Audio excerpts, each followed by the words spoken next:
कलाहांडी जिले में भुशुड़ी विजेडर गड़ त्रिस्तरीय पंचायत निर्वाचन पूर्व जिला परिषद अध्यक्ष तथा विजेडर तुंग नेता पुष्पेन्द्र सिंह देव तांकर 7 जन जिला परिषद सदस्य को नहीं आज भुवनेश्वर स्थित बीजेपी कार्यालय बीजेपी रे योगदान करिसेंती।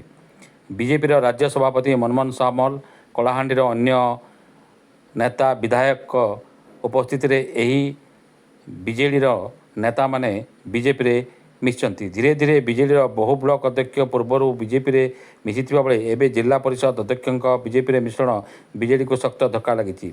बीजेडी रे पुष्पेन्द्र आरंभ थिबा बेले गत त्रिस्तरीय निर्वाचन रे तांको जिला परिषद अध्यक्ष करथिला दल हेले गत विधानसभा निर्वाचन समय से नर्ला विधायक पर आशायी थे भी तांको बीजेडी टिकट दी नथिला, जहाँ नहीं से दीर्घ दिन धरी असंतोष थे।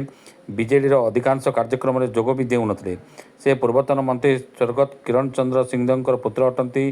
तांकर मदनपुर रामपुर कोर्लामुंडा अंचल सदर संगठन रही बेले अन्य ब्लॉक रे भी तांकर समर्थक रही जहाँ बीजेडी को महंगा पड़ पारे। सेपटे बीजेडी किसी असुविधा हेब नाही बोली दृढ़ोक्ति प्रकाश कर बीजेडी।